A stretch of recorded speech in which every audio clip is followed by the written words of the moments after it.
Bienvenue sur Madventures. Mon nom est Mathieu et aujourd'hui, je vais vous montrer comment on peut trouver du fatwood. Restez à l'écoute!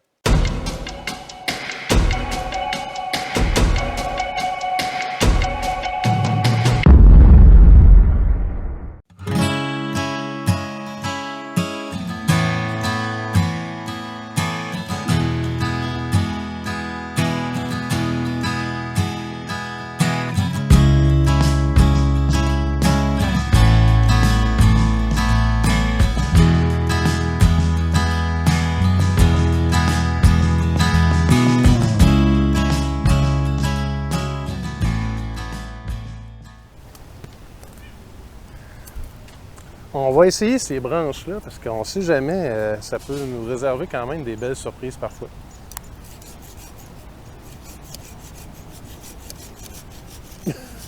Drôle de position, je sais, j'embrasse un arbre. Mais... Oh! Ouais. Il y a un peu de fatwood là-dedans. Vous allez voir en plan rapproché ce que ça peut avoir l'air un peu de fatwood dans une branche. C'est pas la quantité la plus intense que j'ai vue, mais c'est quand même bien. Alors, maintenant on est rendu à tailler la branche qu'on a trouvée qui a du fatwood. Normalement, je prendrais une bûche un peu moins intense. Là. Et voilà. Donc on fend pour atteindre la zone de fatwood qui n'est pas si importante que ça. Mais on va le fendre une autre fois pour atteindre une zone plus importante. Donc la zone de fatwood est à peu près ici. Sur cette arête-là, je devrais être capable de la frotter en frottant avec le dos d'un couteau. S'il y a une arête de 90 degrés, on est capable de donner un frottis qui va décrocher du fatwood en poussière. Malheureusement, le bâton qu'on a trouvé n'est pas assez fort en concentration. Si j'avais fait le même exercice avec celui que j'avais acheté,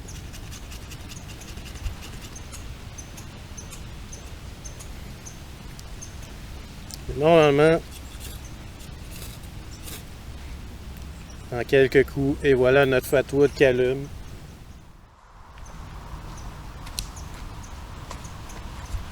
Alors, bienvenue. On est quelques semaines plus tard après la première tentative de trouver du fatwood. La concentration de fatwood n'était pas très haute dans le bois que j'ai trouvé. On se réessaie aujourd'hui dans cette forêt et j'ai deux arbres potentiels qui risquent de nous fournir adéquatement en fatwood. On a l'arbre 1 et l'arbre 2. C'est deux arbres que j'ai découverts il y a 4 ans environ. On va voir ce que ça contient. Lorsqu'un arbre, un résineux en fait, meurt de façon couchée comme ça, la sève va descendre dans les branches par phénomène de gravité et va colmater toutes les nœuds, les sections où la branche se connecte au tronc. Et ça va faire un bois rempli de résine, en fait, qu'on appelle du bois gras ou du fatwood. Ce bois-là va être à l'épreuve des intempéries, à l'épreuve des insectes aussi.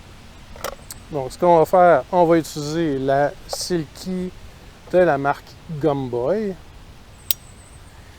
Et on va couper environ 20 cm du tronc d'arbre pour enlever la branche qui ne contiendra pas ou très peu de résine ou de fatwood, pour ensuite couper à la base le plus près du tronc et ainsi atteindre le plus gros du fatwood.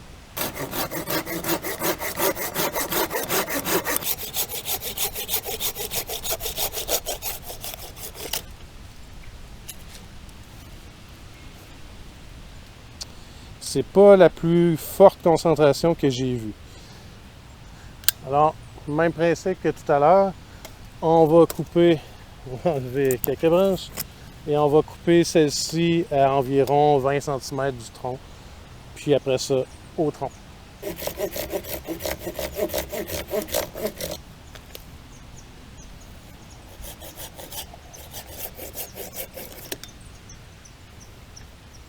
Je dirais que celui-ci a un peu plus de fatwood que le précédent. Je vais vous montrer un plan rapproché.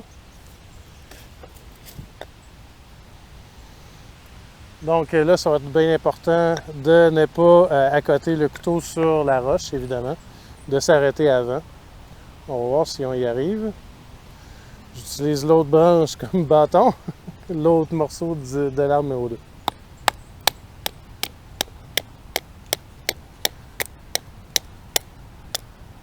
Bon, on le voit fendu à la grandeur.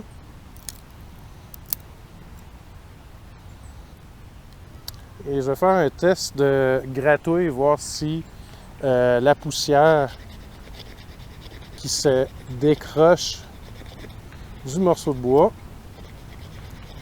va sentir la térébenthine. C'est mon dernier test pour voir si vraiment c'est un bon potentiel de fatwood ou si on abandonne. Non, malheureusement. Donc, pas de chance pour l'arbre numéro 1.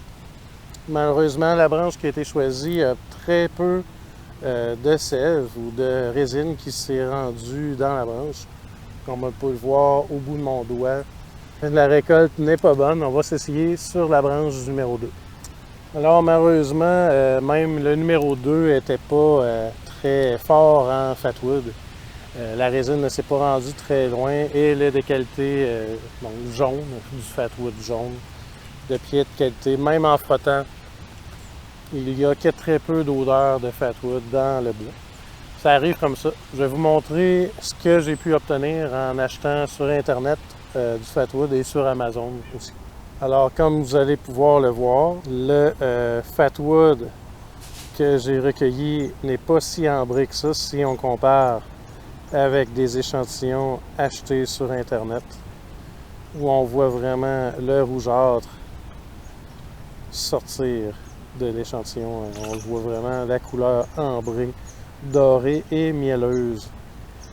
Ce sont tous des échantillons que j'ai commandés sur Internet, soit sur Amazon, soit sur un site de plein air dont je ne me souviens plus le nom. Je vais vous l'indiquer si je le trouve en bas de l'écran comme d'habitude. Si on fait le test avec un des échantillons d'Amazon qui sont vraiment... on voit la différence Amazon et le site dont je ne me souviens plus. En premier, il faut prendre un morceau de fatwood et l'égrener, faire de la poussière de fatwood, ce que j'appelle de la gratouille.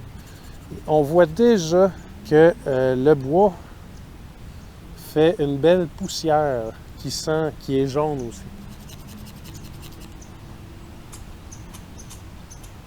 Donc comme vous pouvez le voir avec le dos du couteau, on frotte le morceau de bois pour faire la gratouille. C'est important, une fois fait, de le frotter pour enlever la résine. La résine colle sur la résine et pour laisser une arête bien tranchante pour ensuite allumer avec l'allume-feu. Et voilà, on remarque que ça s'allume dès les premiers coups d'allumage avec le ferro-rod. Numéro 2, l'achat fait sur Amazon encore une fois. De la marque PS Cook. Je ne les ai pas essayés encore. J'en ai donné à gauche et à droite à des amis, à des scouts. Et on va l'essayer. Même principe, on fait de la gratouille en premier.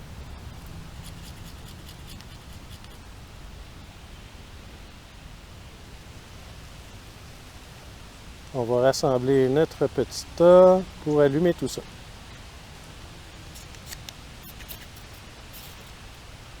Et voilà, encore une fois, la fumée noire. Je ne sais pas si on peut la voir. Une fumée très noire et un feu quand même intense pendant un bon moment. C'est un bon candidat aussi de fatwood. Alors, j'espère que vous avez apprécié la vidéo. J'espère que ça vous a renseigné sur ce que c'est que le fatwood, à quel point ça sent bon. Évidemment, dans mes deux cas, mes deux exemples, ça n'a pas fonctionné. J'ai trouvé une très faible quantité de fatwood dans ce que je recherchais. Vous allez peut-être être plus chanceux que moi et surveillez bien la base des arbres qui sont morts cassés plus haut, surtout le pin. Cette base sera remplie plus de sève que dans les exemples que je vous ai donnés. Sinon, il y a toujours l'option d'en commander sur Internet, comme je vais vous donner des liens non affiliés dans le bas dans la description. Sur ce, restez dehors, profitez du plein air.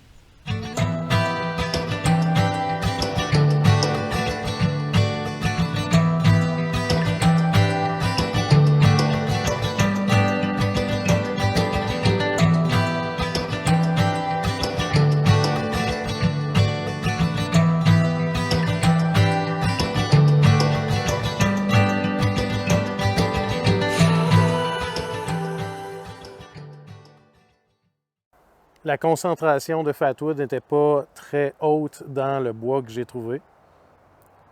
On serait